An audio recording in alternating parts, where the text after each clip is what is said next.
TAGNBRAG Nation and Goose Chasers, what is up? Happy Wednesday. We're back with episode 84 of Goose Chasing.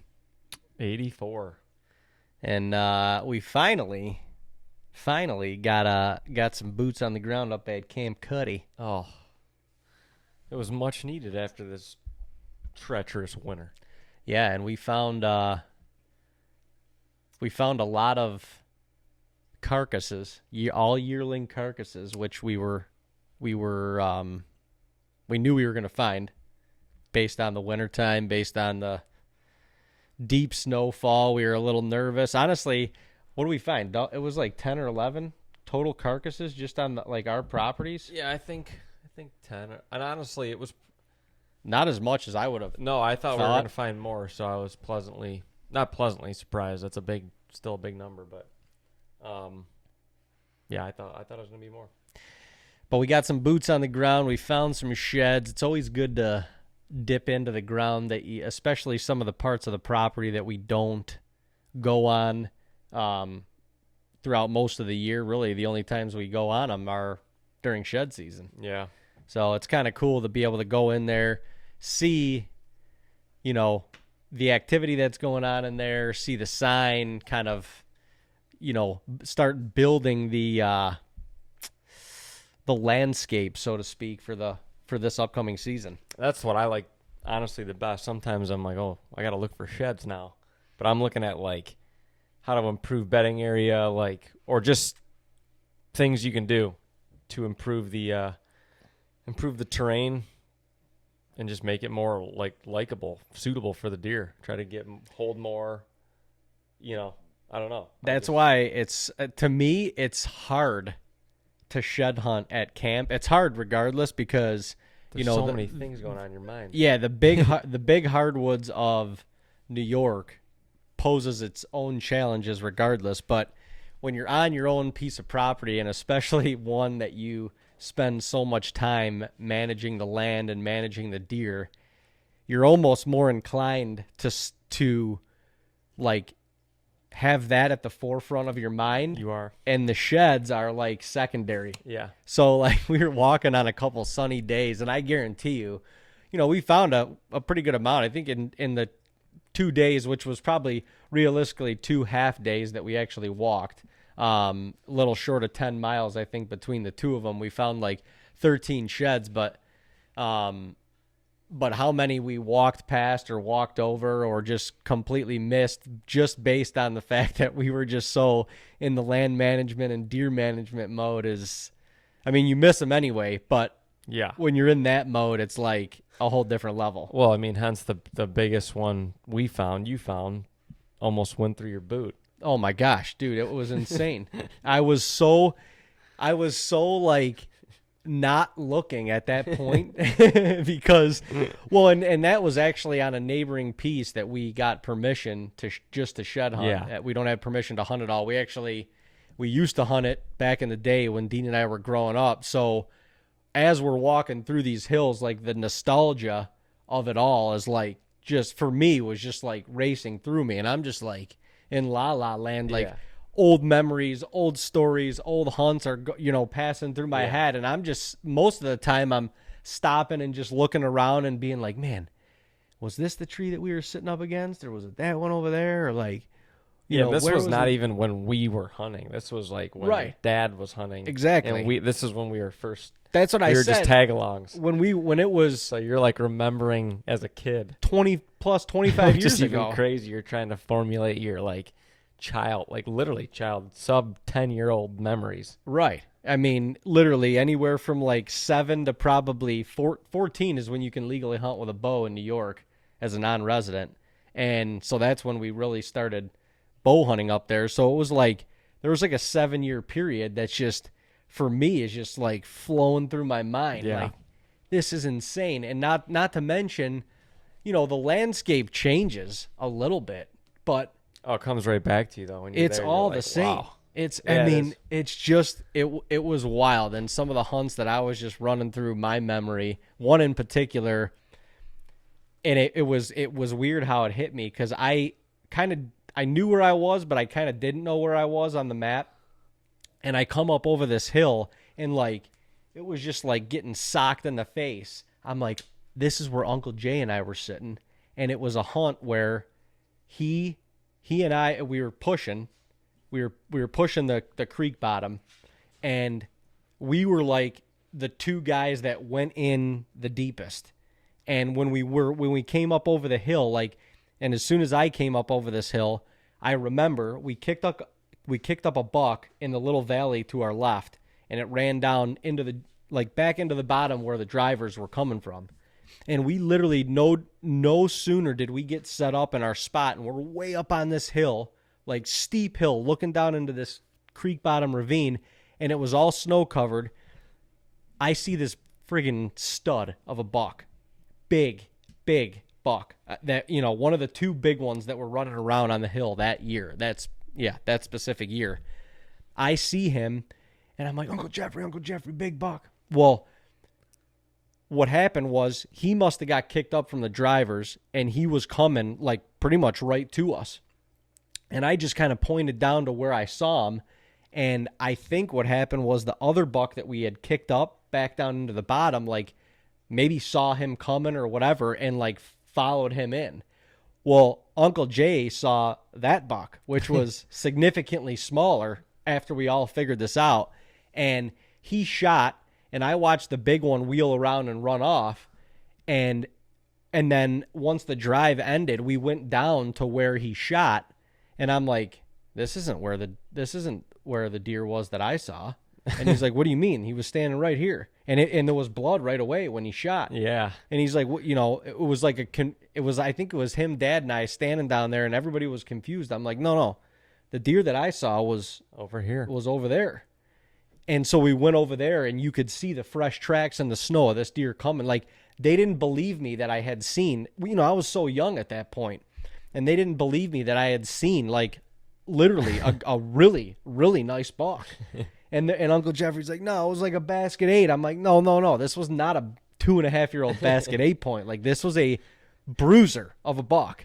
And so at that point, we were like, and at least Uncle Jay, you know, he was like beside himself kind of, because it was like, holy shit, that this other deer was literally right in front of. I mean, they were both at like almost the same yardage. Yeah. But they were both right there. But I don't know, that when I came up over that hill, dude, I haven't thought about that story in years, and I come up over that hill walking, looking for sheds, and boom, that thing hit me like a ton of bricks, and I'm just like, holy smokes. Like, that was a crazy experience, especially for how young we were. Yeah, very young. The woods talks to you. It sure does. And then we ended up not even recovering the deer that he shot. Like, we went on a goose chase, literally. We went on a goose chase, miles tracking that thing in the snow. Yeah. I don't know what happened, but yeah. Yeah, no, the woods was talking, and I was trying to listen. Till the sheds tripped you. Yeah, till I almost friggin' put a hole in my foot with a 6x side. Probably the biggest shed that I found up there so far. We talked about that a little bit on the last podcast and stuff, but yeah, I thought we were going to find... Honestly, I thought we were going to find more dead deer. I thought we were going to find more sheds. But we did. We found a good amount of sheds. They were just a lot of small deer. I thought we were going to find more deer that we knew, you know? Yeah. I thought we were going to find more deer that, like, especially we were seeing coming in at the end of the season when that big snow hit, and, like, some of them were shedding as we were seeing them. Yeah. You know, like, they'd come in with half a side. We had seen them a couple days prior. They were in there with both sides, and, you know, a lot of the deer started shedding, but we didn't. So, what do you think? Yeah, we were talking with our buddy the other day, and I never really thought, well, not that I never really thought about this, but he was mentioning wanting to go shed hunt and literally wanting to go into his property one time with a couple guys, look, you know, basically scoop up all you can and then get out. I mean, what do you think about that? And, you know, because I just think about camp, and like we combed through it once, but I mean, you could go through there again and probably find just as many sheds as you did the first time. Sure. Walk it backwards. Well, you know, I'm not walk it backwards, but reverse your route or whatever, and do it at a different time of day where the sunlight's not hitting things, the same or whatever, and probably find, just as many. But I don't know. I never really thought about going in and scooping them all up in one just to kind of preserve what you got. Yeah, I mean, I guess it's a little bit of a mentality, but I kind of agree with it. Like, if you're trying to keep your deer not pressured, like, yeah, they're all, like, this time of year, usually when you kick one up, sometimes you kick one or two up, but a lot of times you'll kick up like 10 to 12. Oh, yeah. And you're still yarded up. Yeah, so you do that. Like, they'll tolerate it once, I think, but you start doing it over and over again, they're going to, not that they'll like never come back there, but they're just going to be like, okay, like, we've been comfortable here all winter. We're going to go move over here. There's food somewhere else. There's bedding. Well, even if the food's still there and they come to it, they're going to be like, okay, we're going to just go hang out over here for a little bit because we're not getting messed with. So, I mean, I get it. Like, especially if you have a few bucks, like, in particular that you're following and you want to hunt this upcoming year and you know they're in there currently. Right. Like, I don't know. Yeah, it could be a little overkill, sure, but it's not going to hurt to not do it. Not pressure it. Yeah, yeah. It's just like, it's crazy because, there's that side of it. And then you got other guys, that'll go in there during the season and boot one up on purpose. Yeah, just to know where he's at. Yeah. You know what I mean? So it's like, that's like totally different ends of the spectrum. Yeah. And like throughout the spring and summer, I mean, you go into a bedding area to like do some TSI work or whatever. I mean, I think it's different because you're running a machine. I think they know the deer. Yeah. Know that. But this time is also tough because the least amount of cover is in the woods. Is there, yeah. So it's really easy to kick the deer up. You can see them, they can see you. From the most you're going to be able to see in the woods is right now. Right. So true. Once you get closer to the summertime, even spring, like next month, things start greening up and you can walk 50, 60 yards from a deer bedded. If you're in cover, they might hear you, but they can't see you and they might not get up. Or they feel comfortable enough they know not to go anywhere. Yeah, that's true. If they can see you, they're like, okay, they can't see me. They don't know I'm here. It's a little bit different right now. Like you're walking through the woods, you're likely booting the deer out of there. Yeah, from farther away. Yeah. So I like thinking that way. I mean, I would agree with it, but I know you're the type of less intrusion. Yeah. Just keep it out. Stay out of there. Keep them comfortable until you're going in there to kill. Hey, there ain't nothing wrong with it. I'll tell you that much. I mean, yeah, and that's not to say like don't. There's got to be a happy medium because if you enjoy your property like for other things, like maybe you like ride 4-wheelers or I don't know, you do some other recreational activity on your property. You can't like not do all those things. Yeah. If you enjoy those as well as hunting. But if it's solely for hunting and if it's solely really for hunting and mainly for like, I would say old deer or like specific deer, practice that. You got to chill. Yeah. Yeah. No, I mean, I agree. I agree with you. A couple times I don't think it's not going to hurt that much. But yeah, if you're in their shit every few days for a couple weeks, they're going to be like, they're going to be like, all right, I'm getting disrupted too much. Right. Yeah. I mean, unless you're cutting, doing some TSI, cutting trees, something like that, where they kind of can get curious about coming back in and checking out what's going on. I agree. I do agree with that. It's, yeah, I mean, it's, I guess it's all about what your property is about, what your goals are. And, it's so weird to think like, and it's probably more deer dependent too. Like deer have personalities. Certain deer will tolerate things and other deer won't. Certain deer know, escape routes and stuff like that. And other deer aren't as comfortable, but it's like, at what what percentage of deer that are in that specific area right now are going to be back there, October 1st when the season starts, or that's also true. Are they going to be there at that point, or is it like a deer that moves in later in the season, or you start seeing at the beginning of the rut, or maybe they don't come until late season? They're such mysterious creatures. Like, it doesn't matter what time of year. We've had on all different properties, we've had photos of a deer that we're like, who is that? Yeah. And it's a nice, like, it's a mature deer, big deer.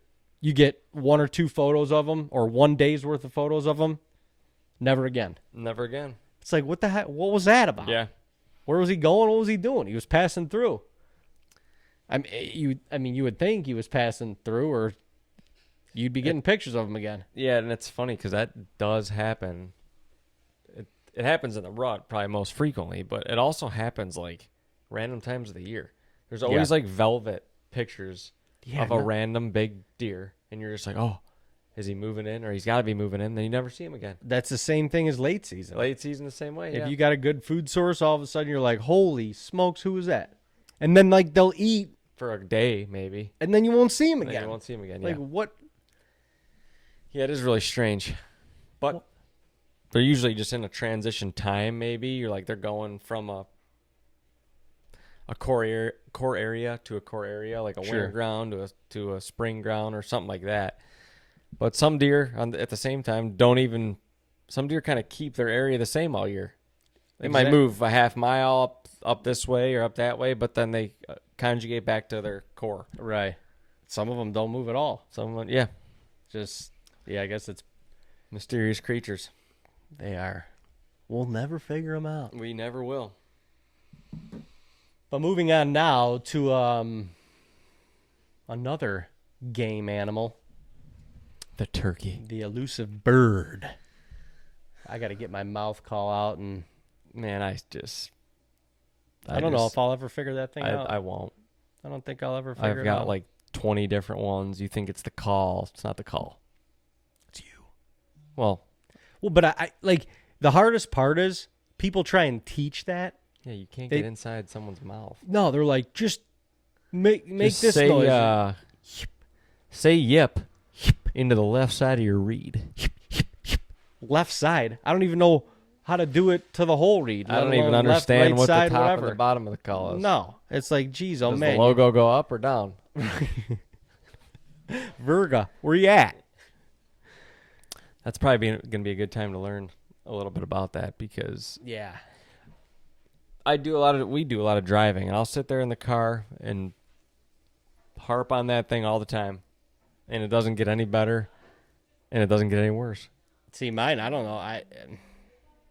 Mine doesn't get any better. And if it does get good, it takes me a minute to get there.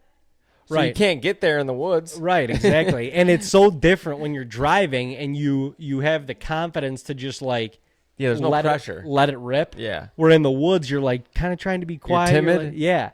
Because you're like, I don't want the first mess up to be loud. Yeah. And then you're like, dude, it is it's so annoying, and I'm not even close. Like, I'm not close. I'm not even remotely close. I don't have any sort of skill set even dialed in or anything like that. It's frustrating, because it's like, when you're trying to document and sell film, like, you need that. You need that for an animal that you're calling in, that you're trying to communicate with.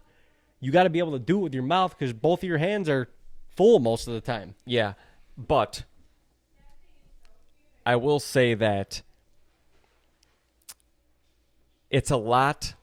I think it's really cool to be able to know, like, how to call crazy turkey calls, like all of them. You can really, like, speak the language. At the end of the day, you really need, like, 3 calls. But I honestly think you can kill a lot of birds with just the yelp. Like, you mean you need 3 calls as opposed? No, not like 3 kinds of like a yelp, cluck, purr. Okay. Yelp, cluck, purr. Not like Not a like box 3 call, slate call, no diaphragm. No. if you can, and this is honestly what it's the easiest one, so you can call me whatever a pansy, that's fine. But a nice box call that just makes a nice yelp, and it doesn't have to be a box call. It could be a nice slate that you have. Sure.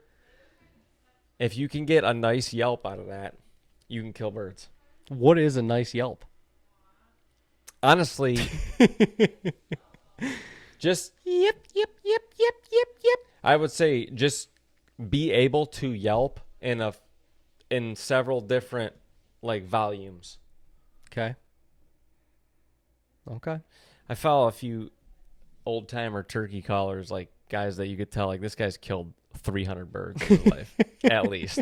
You know, like this dude lives and dies. He's one of them. April and May. Doesn't deer hunt at all. Only turkey hunts. Yeah, like when he's posting turkey hunting videos in the fall, this dude lives and dies for it. Right. Sure. But he will say it's a simple thing. Like the yelp is all you need, really.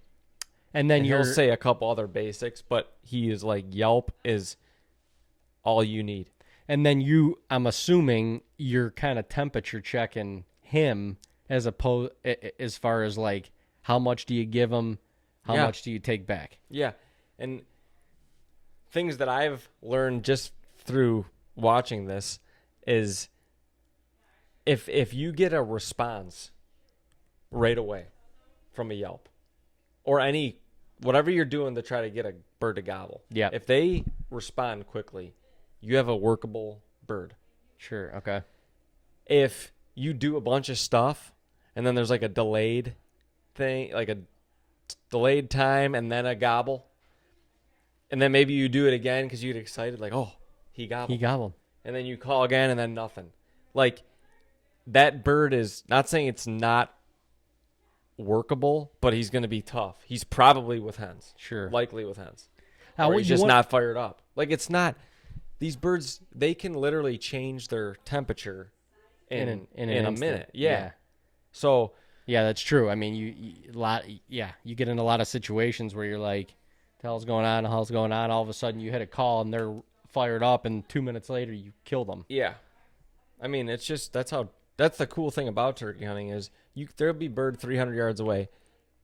You can be calling back and forth to him all morning, and he will just gobble and not get closer, and you'll call and you won't move, and like that's not going to change. You got to change something, right? You know? Yeah. But yeah, I think a yelp and a response, like as soon as you know like that this bird is responding to me, just shut the hell up. Sit down and shut up. Well, if you're not you're already sitting down. Yeah, but no. Sometimes you're running, shut up, and calling, and shut up, or if you're gonna call again, it better be quiet.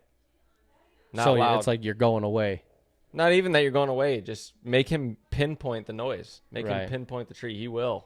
He'll do it. Oh, no, I know that. They will do that. That's for sure. Then they pinpoint you, and I've had that happen to me one hell of a sheer amount of times. But from our experience, like just shutting up and being patient is most important. You don't want to like over call, especially loud. Like, oh, maybe he didn't, like it's real quiet outside, and you're like, maybe you didn't hear me. Let me just crush this box call. Like, no, they can hear that pitch from a long way away. It's just like you can hear that gobble. When it's quiet out, you can hear a gobble from a friggin' mile away. Yeah, you're right.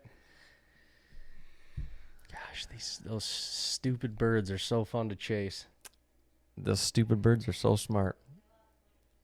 They are, but they can't be that smart. No, they're not. Brains are the size of a friggin' pea. They are not. That's why people overthink that too. It's just all about their temperature. Sometimes it's off, and you think they're like they're call shy or like this thing is so smart. It's like, no, he's just not fired up right now or whatever. Right.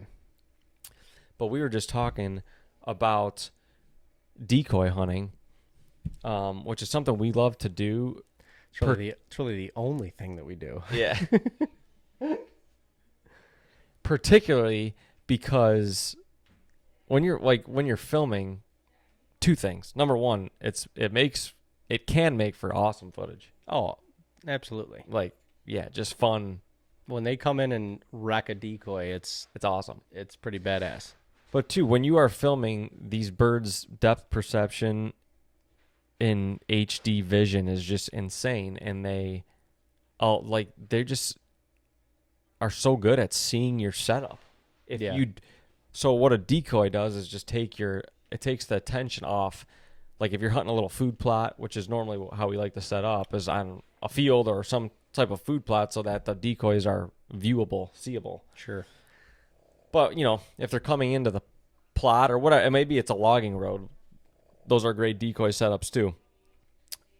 But it just takes the focus off you. Yeah. And as soon as they see a decoy, they're usually focused on that, locked on that, and it kind of allows you to be able to film. Because when you call and you don't have a decoy out, and this is when it's literally you, your gun, in the woods, that's it. I think that's badass. Like, because they're trying to pinpoint the tree, they're trying to pinpoint the noise, but they're coming looking for you. So you can't move. Right. You got to have a mouth call in usually. Yeah. You got to have a face mask up, all this stuff. So the filming aspect definitely throws a different wrench into it, but I love the decoy. Yeah, I mean, I do Seeing what too. they It's do. tough not to have a decoy set up, like you said, when you're filming, because you're trying to alleviate any pressure off of you. Yeah. I mean, them things will pick you out from so far away. It's ridiculous. Yeah, and just be able to see what these birds do at a close distance for like more than, a few seconds. Because when you call a bird in, like with no decoy, and he's looking for you, you normally like can't even move your eyeballs to where you're like looking out of the corner of your eye, and As soon as you got a shot. yeah, if they strut up or whatever, turn away from you, you got a little bit of a chance to turn, Yeah. put your bead on them, and fire. So you don't get the experience of like these birds just decking a freaking decoy or. Well, yeah, and when you're like Dean, you let them come into the decoy, you let them peck at it for a little bit, then they knock it over, and then they peck at it some more, then they get on top of it, then they beat the shit out of it, and then they breed it, and then finally, after about 4 to 6 minutes, you decide, all right, I've seen enough. It's time for turkey cutlets, and you let one rip. My goodness. Hey, I think it's just when you know the temperature of the bird again, and they're like locked in. You could. There's times on a decoy that you could get up, I think, and dance. Oh my gosh, and they're not yeah. going to get off of what There's they're also doing. been times where we've been hunting and it's been like almost anticlimactic because it's like, dude, shoot the damn bird, Yeah. kill him. Well, But it's fun. a couple times when I've been by myself and you have like 3 birds come in, which this is honestly a something to think about. Like they bunch up Yeah, and you don't on want the to. decoys, and the last thing I'm trying to do when I'm by myself is whack 2 birds with 1 shot. Yeah, you don't want to. Because Do I've heard that happen before, and that is also anticlimactic because you're like, shit, shoot. now what do I do? Yeah, especially when you aren't allowed to shoot 2 birds in one day. That's what I mean. You can't. And it's you got to figure. You got to make a phone call or something. You know? No, you definitely have to make a phone call after that. So Never happened yet, but knock on the wood. last time that happened to me and 3 birds came in, I literally, part of it was waiting 4 minutes till one went off enough until I was comfortable. Yeah. I mean, if they're 3, 4, 5, 6, 7, 8 feet from each other, like you don't know if all it takes is one BB to shy out to the right or left, whack that thing in the eyeball. It's toast. See you later. Like, I'm not chancing this. Yeah, that's not My good. gun doesn't need to spit this one out to the left and freaking hammer this thing in the dome. No, definitely Likely not. it'll be a knockout, and they are getting up and at a later time. Oh gosh, don't even talk about that. There's been some sad stories. But yeah, there has been. But I guess going back to it real quick is people talk about decoy hunting and like, oh, decoys never work for me, or birds are decoy shy. Like they'll run from them, or whatever the case is. Like we were just talking about decoy shy birds. Is that a thing? Mel was talking or about just this the other day. or Wasn't in general, like what is your go-to setup for decoys? for deeks. Well, usually I mean, for us, it's usually a Jake and a hen. Yeah. Feeder hen and half strut Jake, right? It's so, yeah. Half strut Jake and a feeder hen. And normally, I mean, it's, I don't know what the ratio is, but it is hit or miss. Sometimes they are like march right into those things. Yeah, a lot of times they do. And other times they don't like them at all. They don't like them at all. And we always second guess. We're like, oh, did they see? They had to have seen us or like this and that. But when you do a little more research, you can understand too. These birds are with each other and communicating and interacting all year long, and it could easily be a scenario where, especially if you got a lot of Jakes in the area, them Jakes will pester for sure a solo longbeard. Yeah. So, which is crazy. I know. I think honestly, it'll even happen with two if there's enough 4, 5, 6 Jakes together. Yeah. And they come in, or one of them comes in and sees a Jake decoy, and that happened to him. If he got his ass beat or chased out by something, he's not gonna come into that spread. But the crazy part is, it's one. It's one Jake, and Jakes can't breed. Yeah, but they can fight. They gotta have like no spurs. They're not big, but they're effective. I mean, yeah, apparently. when you have 4 or 5, right? Just like humans. I don't care how big and strong you are. If there's 4 or 5 humans trying to fight you against one, it's tough. It's a numbers game. You get one of them in full Nelson, then the other one. And you got to think that the turkey, they're all grouped up all wintertime. Yeah. So they kind of know who's around. They know the pecking order a little bit. They should. They do. Because they've been spending their time with them all winter. They do. So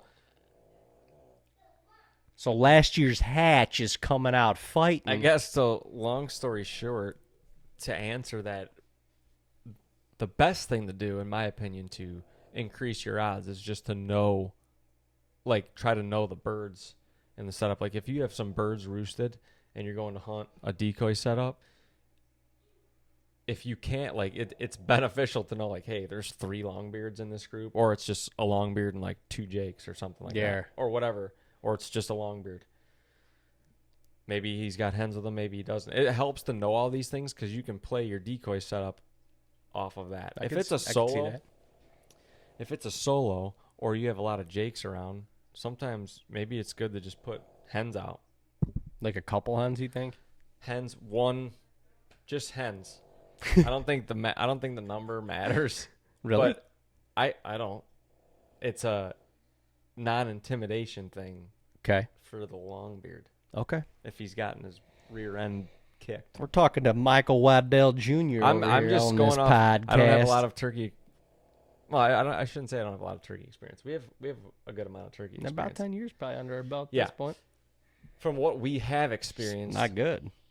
From what we have experienced, a hen has, like, calmed the bird down and at least gotten them to within range. They're not going to, most of the time, they don't come in to the hen decoy. Like, they're not going to go right to it. Right. But they come in close enough to get a shot. If it's a Jake decoy and there's multiple longbeards, normally they come in and kick the shit out of it. Yeah.